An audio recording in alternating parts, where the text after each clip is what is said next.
Dan ini adalah Abdullah bin Umar radhiyallahu anhuma qala, ia berkata, marra rajulun bin nabi, ada seseorang yang lewat bin nabi, sedangkan nabi ketika itu yabul, sedang buang air kecil. Fasallama alaih, lalu orang ini mengucapkan salam kepada Nabi Muhammad sallallahu alaihi wasallam.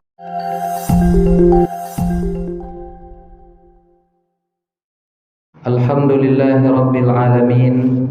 Kita bersyukur kepada Allah pada awal mula hari ini bisa memulainya dalam kebaikan, gerak dari Allah yang masih dimudahkan untuk kita rukuk dan sujud kepadanya, yang mudah-mudahan segala amal yang kita lakukan ini memberatkan timbangan kebaikan kita di akhirat kelak. Amin ya rabbal alamin. Salawat dan salam tak lupa kita hadiahkan kepada Nabi kita Muhammad sallallahu alaihi wasallam. Allahumma salli wa sallim ala sayyidina Muhammad wa ala alihi wa sahbihi wa barik wa sallim. Bapak Ibu hadirin hadirat yang dimuliakan oleh Allah Ta'ala, kita lanjutkan kembali kajian kitab Al-Adhkar An-Nawawiyah. Kita sudah sampai ke halaman 27, bab yang ditulis oleh Al-Imam An-Nawawi rahimahullah, ma yaqulu idza arada dukhulal khala, apa yang diucapkan oleh seorang mukmin, oleh seorang muslim, iza arada, apabila dia hendak ingin masuk ke al-khala. Al-khala itu tempat bersepi-sepi. Jadi al-khala itu tempat sepi, maksudnya adalah dalam bahasa kita sekarang adalah toilet. Ini zikirnya semua kita insyaallah sudah tahu. Sabata fi sahihaini, hadisnya terdapat di dalam Sahih Bukhari dan Sahih Muslim. An Anas radhiyallahu anhu, bersumber dari Anas bin Malik, Allah ridha kepadanya. Anna Rasulullah sallallahu alaihi wasallam, bahwasanya Rasulullah sallallahu alaihi wasallam kana yaqulu 'inda dukhulil khala, apabila ia masuk ke toilet untuk qada hajat, yang dibaca oleh Nabi adalah Allahumma inni a'udzubika minal khubuthi wal khaba'isi. Kalau ini insyaallah dari MDA kita belajar dan menghafal doanya, ya Bapak Ibu yang dimuliakan oleh Allah Ta'ala. Tetapi di dalam selain kitab Sahihain, disebutkan di dalam Sunan At-Tirmidzi, sebelum membaca Allahumma inni a'udzubika minal khubuthi wal khaba'is, dianjurkan terlebih dahulu untuk mengucap bismillah. Dalam hadis ini disebutkan yang bisa menghalang atau yang menutup, menghijab pandangan syaitan itu terhadap aurat anak Adam atau manusia adalah ucapan bismillah. Jadi ketika akan melepas baju, ketika akan melepas celana atau melepas pakaian, maka hendaknya terlebih dahulu membaca bismillah. Dengan kalimat bismillah itu secara gaib Allah Ta'ala akan menutup, akan menghijab pandangan syaitan terhadap aurat manusia. Makanya kita perlu berhati-hati Bapak Ibu, ya, dalam persoalan menjaga aurat, apalagi aurat yang paling aurat, maka kita berselindung kepada Allah, di antaranya adalah dengan mengucap bismillah. Lalu ketika hendak masuk ke toilet, kita mengucap Allahumma inni a'udzubika minal khubuthi wal khaba'ith. Nah, jadi itu sedikit tambahan di dalam riwayat Imam Tirmizi, Nabi Muhammad ayyakula awalan, hendaklah terlebih dahulu mengucap bismillah. Dengan bismillah itu menghijab pandangan syaitan, dengan bismillah itu menguatkan batin, dengan bismillah itu menarik keberkahan. Nah, jadi luar biasa kalimat bismillahirrahmanirrahim yang terlantun dan terucap dari lisan umat Nabi Muhammad sallallahu alaihi wasallam. Lalu persoalan yang kedua, ternyata ketika qada hajat itu ada adab-adab yang berhubung kait dengan zikir. Babun nahyi 'anil zikri wal kalami 'alal khala. Ada bab di sini ditulis oleh Al-Imam An-Nawawi, terdapat larangan untuk berzikir dan berucap, berkalam, berbincang di saat kita di dalam toilet atau di saat buang hajat atau qada hajat. Berkata Al-Imam An-Nawawi rahimahullah, yukrahu zikru wal kalam, dimakruhkan zikir dan berbicara hala qada'il hajat, di saat qada hajat. Tak boleh di sini hukumnya adalah makruh, ya. Jadi Bapak Ibu yang dimuliakan oleh Allah, kalau ada misalnya kalimat tidak boleh, itu perlu kita pertegas. Tidak boleh di sini maksudnya haramkah atau makruh? Ya, jadi sini dalam artian makruh. Jadi dimakruhkan az-zikru, ya, zikir, wal kalam, dan begitu juga kalam, berbicara, berbincang, hala qada'il hajati, di saat qada' hajat, sawa'un kana fis sahra au fil bunyan, sama ada kita qada' hajat itu di sahra. Sahra itu padang luas, padang pasir. Jadi orang Arab itu kan Bapak Ibu, ya, mereka tinggalnya di daerah padang pasir. Lalu mereka keluar dari rumah, ada unggukan tanah, ya. Nah, jadi di balik itulah mereka qada hajat, ya. Di balik itulah mereka qada hajat, ya, di tempat yang agak sedikit pasir itu agak beronggok. Nah, jadi di balik itulah mereka qada hajat. Nah, kemudian aufil bunyan, atau qada hajatnya di bangunan, di dalam rumah ada toilet. Nah, itu sama hukumnya. Tidak boleh berkalam, tidak boleh berucap, dan tidak boleh berzikir kepada Allah Subhanahu wa ta'ala. Wa sawa'un fi zalika jami'ul azkari wal kalam. Semuanya, apapun itu, seluruh zikir, apapun itu dimakruhkan. Ya, seluruh ucapan apapun itu dimakruhkan, illa kalamat darurati, kecuali harus berbicara karena dalam kondisi darurat. Apa contohnya kondisi darurat, Bu? Di WC, maaf cakap sedang qada hajat, tapi ada darurat yang harus bercakap awak. Apa contohnya, Ustaz? Air misalnya mati, pas dihidupkan maaf cakap. Ini kita sudah buang hajat ini, ya. Rupanya dihidupkan air tuh mati. Boleh enggak kita berbicara waktu itu? Kalau bapak-bapak panggillah istri, Bu, hidupkan air, misalnya mungkin air, ya. Atau itu contoh dalam kondisi darurat. Aja untuk aja. Ya, mereka ayah mati yang ada boleh ngecek dah. Ya.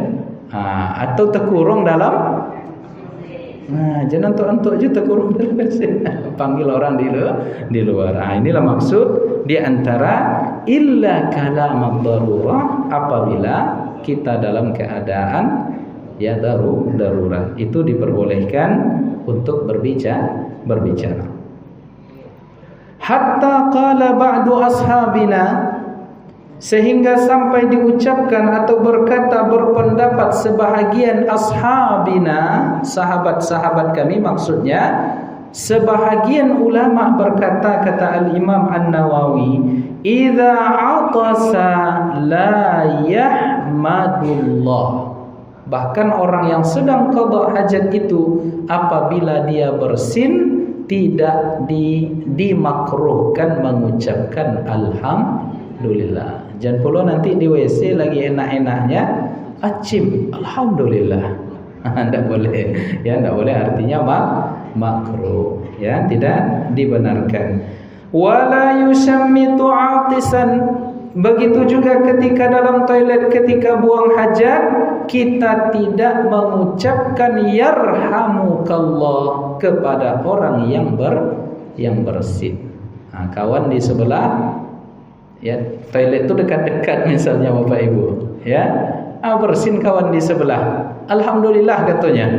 Kemudian kita mendengar yarhamukallah. Aku yang sisa bola sama yang mengucapkanku sama-sama bunga. Ya, yang satu mengucap alhamdulillah, lah jelas hukumnya makruh. Yang satu mengucap pula yarhamukallah. Dijawab lah yang sebelah balik, yahdikumullah, berlipat-lipat makruhnya. Ya, yahdikumullah wa yuslihu balakum. Maka ini tidak dibenarkan dalam artian dimakruhkan.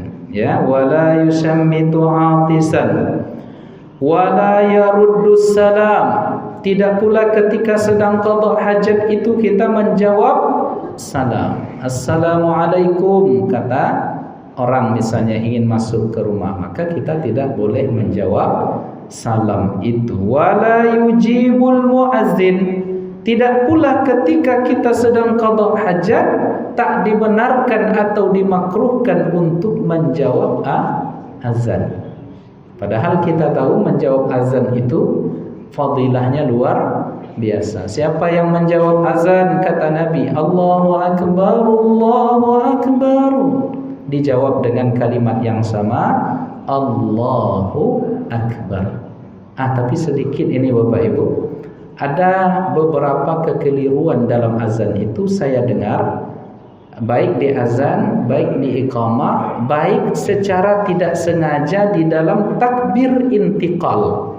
Takbir intiqal itu dari satu gerak salat ke gerak berikutnya kan kita mengucap Allahu Akbar. Ada sedikit kekeliruan atau kesalahan yang saya dengar, itu pada kalimat Allahunya tadi yang harusnya pakai dhammah berubah jadi fathah. Allah bukan. Kata di kalimat akbarnya yang harusnya pakai dhammah jadinya pakai fathah. Ini kesalahan yang tak disadari. Allahu Akbar, Allahu Akbar. Itu keliru, itu salah. Harusnya kalau disambung Allahu Akbar, Allahu Akbar. Ini banyak kesalahan. Pak Imam sering dengar tak itu?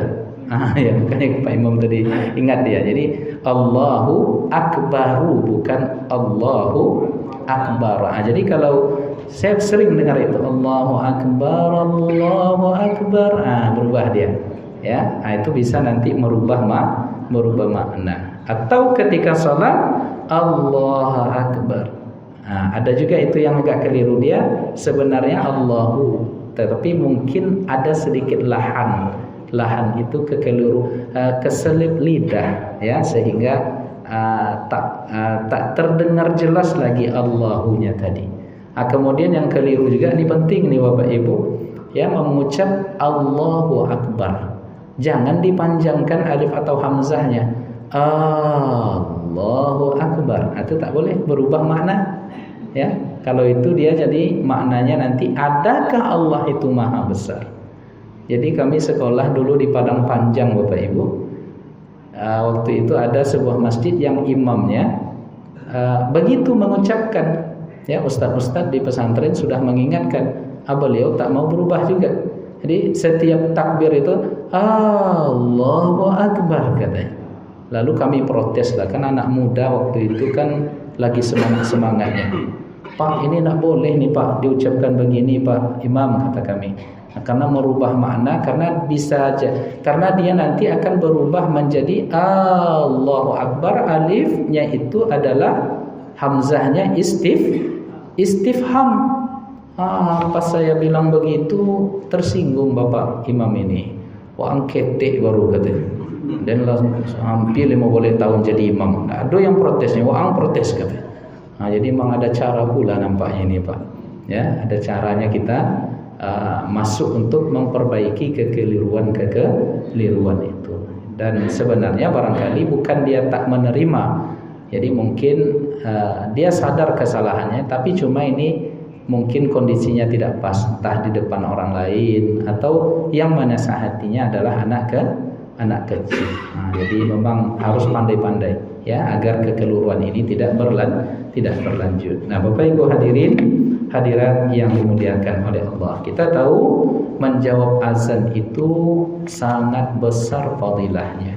Bahkan Nabi mengatakan, ketika kalian mendengar azan, lalu kalian menjawab seperti yang diucapkan oleh muazzin, kecuali pada kalimat hayya 'alas shalah, hayya 'alal falah, dijawab dengan la haula wala quwata illa billahil aliyil azim.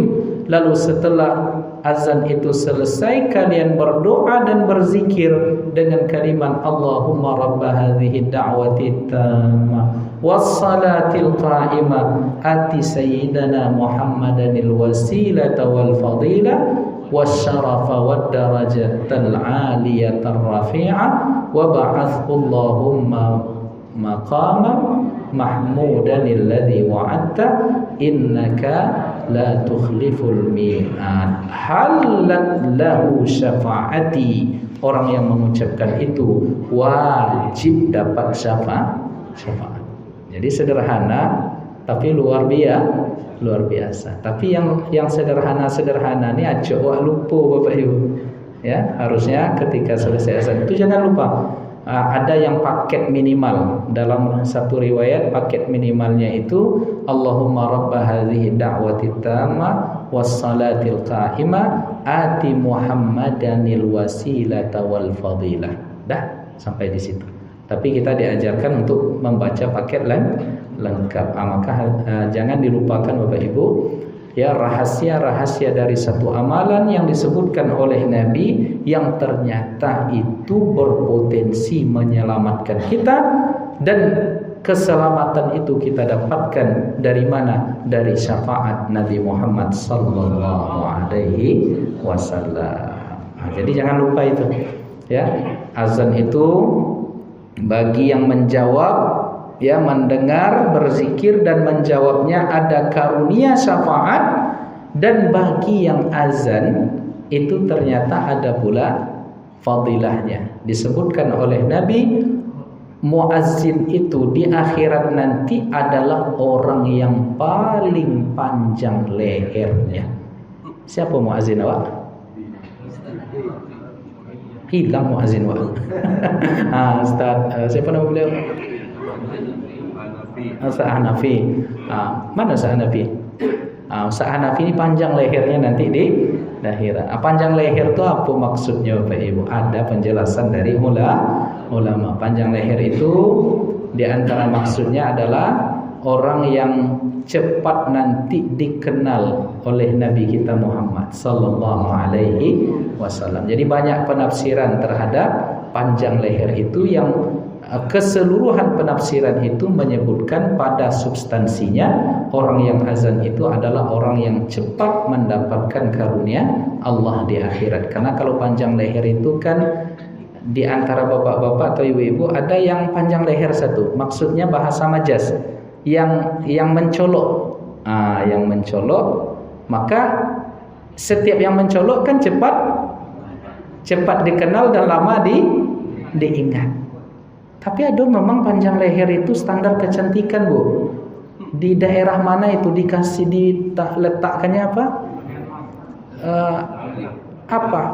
Gelang, sehingga lehernya dari kecil itu sudah diletakkan sehingga panjang. Di daerah mana itu?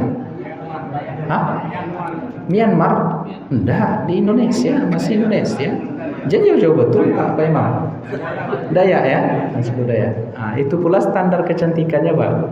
Ya, kalau di awak ada yang berminat, Bu, buat begitu? itu standar kecantikannya di sana. Ini kearifan lokal ya, kearifan lokal. Sama dengan kawan-kawan kita di Nigeria, itu standar cantik dan gantengnya itu wajahnya itu ditoreh. Jadi sejak kecil ditoreh. Jadi ketika saya kuliah di Mesir dulu, banyak kawan-kawan dari Niger dan Nigeria. Itu laki-laki perempuan sejak kecil itu wajah mereka sudah ditoreh. Jadi bertanda, ada tandanya sampai mereka tua, sampai mereka meninggal. Dia ada yang 3 torehannya, ada yang di sini. Jangan ditiru pula di awak. Ya. Itu kebiasaan di Nigeria. Bapak Ibu yang dimuliakan oleh Allah, jadi menjawab azan ini ya dimakruhkan ketika qada hajat. Nah, kemudian wal kalamu bihaza kullihi makruhun wala yahrum. Ya, tapi hukumnya di sini disebutkan oleh Al-Imam An-Nawawi, hukumnya makruh, tidak sampai derajat haram. Fa in atasa, lalu kalau ada seseorang ketika qada hajat itu dia bersin, fahamidallah, lalu dia memuji Allah Ta'ala biqalbihi, dalam hati, walam yuharrik lisanahu, tapi lisannya tidak digerakkannya, fala ba'sa, maka tidak apa-apa. Jadi acim dalam hati, alhamdulillah, tapi lidah tak bergerak. Ya, untuk aja lidahnya. Maka itu fala ba'sa. Begitu di dalam ketika seseorang bersin dan dia memuji Allah Subhanahu wa taala. Wa kadzalika yaf'alu halal jima'. Begitu juga diatur ketika maaf cakap ya, jima'. Jangan berzikir lo saat itu nanti. Subhanallah, alhamdulillah, aku bongaknya kuadrat nih. Ya, maaf cakap ya. Tetapi sebelumnya ada doanya. Jadi sebelumnya ada doanya, silakan ya. Apa doa sebelumnya itu, Pak? Hafal sudah nampak. Ya. Hafal. Allahumma jannibni syaitan wa jannibis syaitan ma razaqtani. Ya Allah, lindungilah saya daripada syaitan, dan lindungi pula apa yang lahir dari perbuatan ibadah ini nanti ya daripada syaitan. Karena ada potensi nanti ya ada yang lahir ya ya berketurunan. Maka sama posisinya ya dengan tadi ketika qada hajat, begitu juga halal jima' di saat jima'. Nah, Bapak Ibu hadirin hadirat yang dimuliakan oleh Allah, dari mana dalilnya kesimpulan yang disampaikan hukum yang disebutkan oleh Al-Imam An-Nawawi tadi pada hadis yang ke-68? Imam An-Nawawi berkata rahimahullah, wa rawaina 'an Ibni Umar radhiyallahu anhuma, kami riwayatkan yang bersumber hadis ini dari Ibnu Umar radhiyallahu anhuma. Ibnu Umar adalah anak dari Umar bin Khattab. Sering kita sampaikan Ibnu Umar ini adalah satu di antara 4 Abdullah yang banyak meriwayatkan hadis. Abdullah bin Umar, Abdullah bin Abbas, Abdullah bin Mas'ud, Abdullah bin Amr bin As.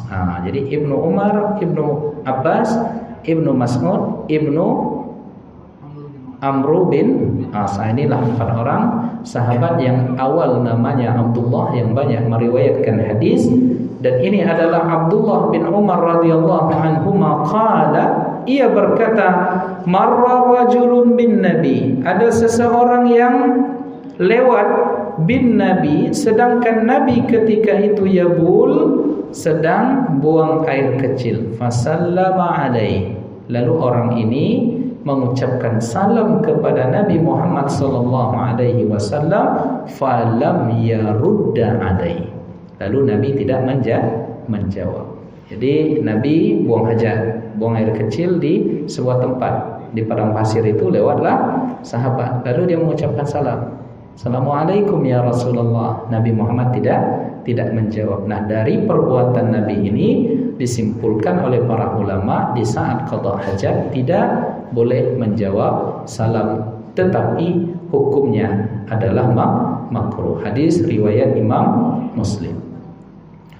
Kemudian pada hadis yang ke-69, wa 'anil Muhajir bin Qanfadhin, dari Muhajir bin Qanfadhin radhiyallahu anhu, Allah ridha kepadanya, ia berkata, ataitun nabiyya sallallahu alaihi wasallam wa huwa yabul, saya datang kepada Nabi, menjumpai Rasulullah pada saat itu Nabi Muhammad yabul, buang air kecil, fasallamtu alaihi, lalu saya mengucapkan salam, falam yarudda, Nabi Muhammad tidak menjawab salam itu, hatta tawadda'a, sampai Nabi keluar dari tempat buang air kecil tadi, lalu Nabi Muhammad tawadda, Nabi Muhammad berwudu, summa i'tazara ilayya, lalu Nabi seusai berwudu itu i'tizar ke saya, kata Muhajir tadi. I'tizar itu maksudnya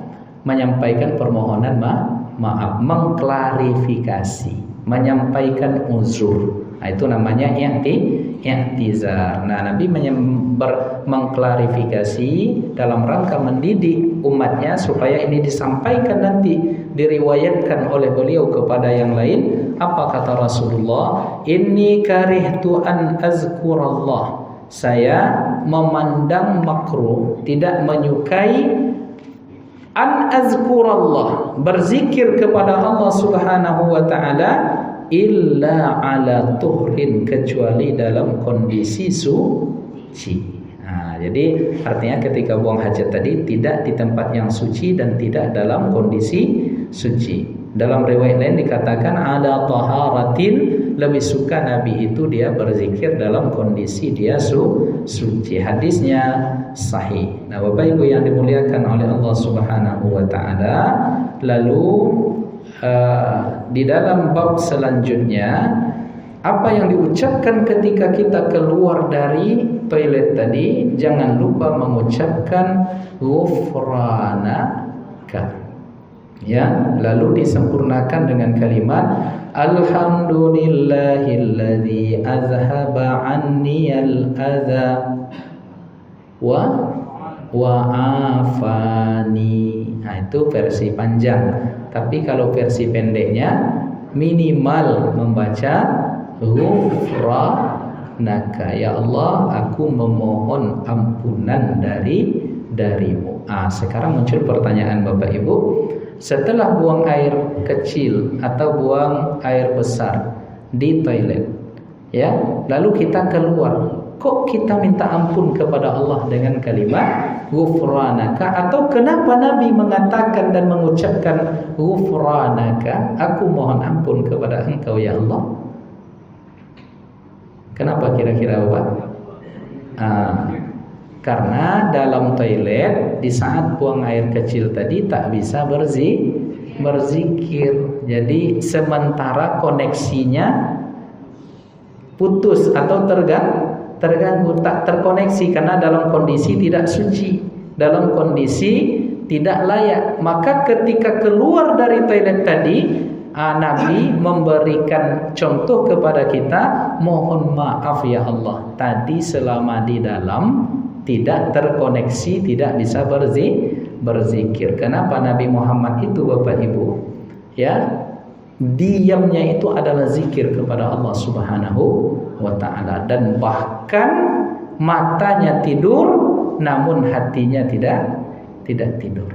Nah, sekarang Bapak Ibu yang dimuliakan oleh Allah taala, disebutkan karena dalam sebuah hadis, kana tanamu ainahu, dua mata Nabi itu terlihat tidur, wala yanamu qalbu, tetapi hatinya tidak ikut tidur.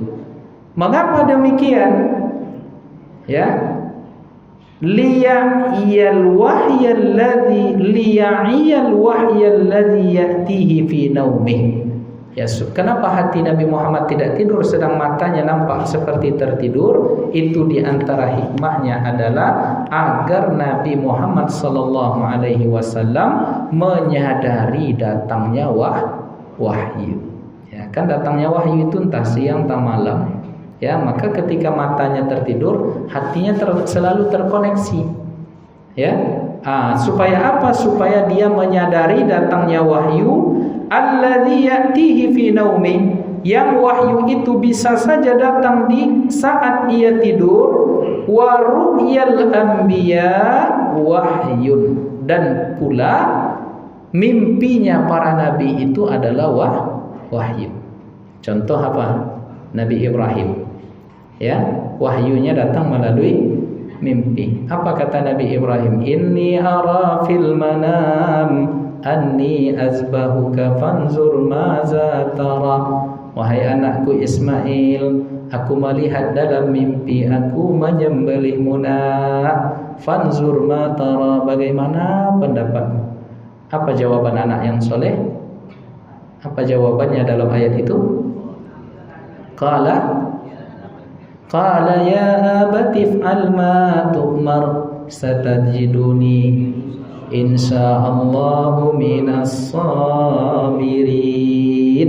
Ya, silahkan lakukan wahyu itu wahai ayahanda, dan engkau akan mendapatkan aku, ya, menjadi orang-orang yang sabar. Kalau ini perintah Allah, ya ikuti. Sabar saya ya Allah. Itu jawaban anak yang soleh. Ada yang menarik dari ucapan Ustaz Saidul Amin. Apa kata beliau? Itu Nabi Ismail. Kalau anak zaman sekarang kita minta, kalau itu kejadian, kata Ustaz Saidul Amin, nah, saya tadi malam nengok kau aku sembelih, nah ini wahyu dari Allah. Awak tanya karena awak kini, kata Ustaz Saidul Amin, macam mana pendapat engkau nak? Disembelihnya awak sebelum awak menyembelihnya, kata beliau. Memang kadang quote dari ustaz-ustaz kita ini memang nyentil kita juga. Iya juga, belum awak menyembelihnya lagi lah sembelihnya awak, kata beliau. Ada juga yang menarik dari ungkapan Ustaz Saidul Amin itu. Dulu zaman kami di Tawalib, katanya, sampai pagi hari itu kami muzakarah berdebat tentang kunut dan tak kunut dengan dalilnya, katanya. Tapi zaman kini, katanya, tidak ada berdebat tentang kunut tu deh, katanya. Apa sebab? Karena anak muda kini tidak sembahyang subuh. Iya pula, Pak. Ya, iya pula, Masya Allah. Nah, jadi ini Bapak Ibu hadirat yang dimuliakan oleh Allah Subhanahu wa taala. Ya, Nabi Ibrahim diberikan wahyu oleh Allah di dalam mimpi. Lalu ia utarakan kepada Nabi Ismail. Lalu apa yang terjadi karena kepatuhan, ketundukan kepada perintah Allah ini? Wa fadainahu bizibhin azim. Ya, Allah tukar yang disembelih itu rupanya adalah domba, dan selamatlah Nabi Ismail alaihissalam. Jadi ayah soleh, anak juga soleh. Ya, jadi kesolehan itu memberkahi. Ya, jadi jangan lelah untuk mensolehkan diri kita, karena nanti efek dari kesolehan kita itu, Bapak Ibu, anak juga soleh. Tapi kemudian misalnya Allah takdirkan anak kurang soleh, awaklah berusaha soleh. Jangan juga lelah untuk mensolehkan diri, karena bisa jadi nanti yang soleh adalah cucu. Begitu tuh Pak. Ya, cucu. Jadi ada kasus di kampung kami, bapaknya ini preman, tapi anaknya soleh. Ya, orang bertanya-tanya, dari mana kok bisa anaknya soleh, bapaknya pengkonsumsi narkoba. Ya, rupanya dilacak, oh tuknya rupanya yang dulu soleh. Itulah mungkin ya, bisa jadi itu yang memberkahi anak ini menjadi anak yang soleh. Jadi Bapak Ibu yang dimuliakan oleh Allah, jangan lelah untuk mensolehkan diri. Bersabar jika ternyata anak kurang soleh. Bisa jadi nanti cucu. Ndak dicucu ketemunya nanti cicit. Ndak dicicit, apa nama di bawah itu ya? Cucut. Ndak ada cucut rasanya. Mande-mande aja apa namanya. Ya apa ya, bahkan Bapak Ibu dalam cerita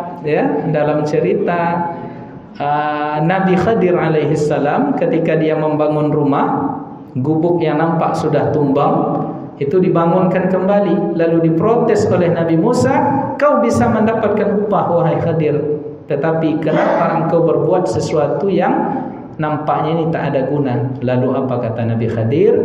Ya, gubuk ini tempat tinggal 2 orang anak. Ya, anak yatim yang di bawah gubuk ini tertimbun harta karun, ya, yang bisa mereka manfaatkan nanti. Nah, Nabi Khadir alaihissalam menyelamatkan tempat tinggal mereka, memberitahukan bahwa di bawahnya ada harta yang bisa mereka gunakan. Ini kata Al-Imam Ibnu Katsir, itu bukan ayah ibunya yang soleh, tapi yang soleh itu kata Imam Ibnu Katsir, mereka ini sudah di generasi ke-7. Ya, jadi yang soleh itu apa namanya? Kalau generasi ke-7, buyut-buyutnya itu soleh. Nah, karena kesolehan buyutnya itu sampai memberkahi keturunan di generasi yang ke-7. Ya. Dia tidak nengok nanti gitu keturunan kita soleh, tapi mengalir doa mereka untuk kita. Maka di dalam sebuah hadis dikatakan wa innar rajula, seseorang itu nanti la turfa'u darajatuh, derajatnya diangkat oleh Allah setelah ia mati. Disebabkan apa? Bistighfari waladihi lahu, karena istighfar anak keturunannya kepadanya.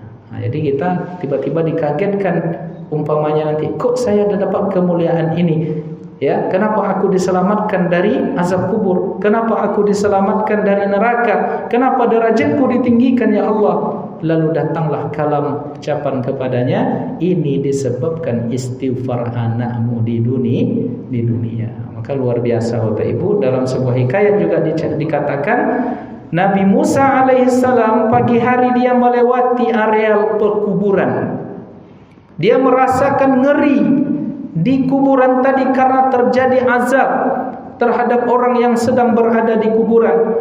Lalu sore harinya ia kembali ke tempat yang sama, di jalan yang sama, di area pemakaman tadi. Dia merasakan ketenangan, ketentraman, damai, tenang. Ya, pagi harinya dia lewat, ya, dia merasa ada dia tahu bahwa di kuburan itu sedang terjadi ya azab yang luar biasa, ya, pekikan, kemalangan yang dirasakan oleh orang-orang yang ada di kuburan. Lalu ketika sore harinya ia lewat, dia merasakan ketentraman dan kedamaian. Lalu dia berkalam kepada Allah, ya Rabb, pagi tadi begitu mengerikan, lalu sore ini begitu damai dan tentram. Apa yang terjadi? Apa kata Allah kepada Nabi Musa? Ya, dalam tanda kutip, aku malu mengazab hambaku yang ada di perut bumi, wahai Musa, sedangkan anak keturunannya beristighfar dan mendoakan mereka di punggung bumi. Allahu Akbar. Jadi luar biasa itu doa kita untuk orang tua kita yang sudah wafat. Seperti apa yang kita buat ke orang tua, maka begitulah anak nanti kepada kita. Di situ-situ juga baliknya tuh Pak, ya. Bagi berbakti kita ke ayah bunda kita, maka dapat lo anak yang berbakti kepada kita. Maka dalam sebuah hadis dikatakan birru abaakum tabirrukum abnaukum, berbaktilah engkau kepada ayah bundamu, maka anak keturunanmu pun pula nanti akan berbakti. Jadi kalau durhaka pula nanti. Ya, kalau tak mau mendoakan orang tua yang sudah meninggal, mati awak ndak lo dapat doa dari anak. Naudzubillah. Semoga kita tidak seperti itu. Nah, Bapak Ibu hadirin hadirat yang dimuliakan oleh Allah Taala, bahwa mimpi para nabi itu adalah wahyu dari Allah Subhanahu wa taala. Oleh karenanya itulah yang menyebabkan mata Nabi Muhammad itu tidur tetapi hatinya tidak. Itulah yang bisa kita sampaikan pada pagi ini tentang hadis-hadis yang berisi tentang hukum-hukum dan etika-etika kita ketika sedang qada hajat. Itu yang bisa kita sampaikan. Sebelum kita tutup, barangkali ada pertanyaan dari Bapak Ibu, kami persilahkan.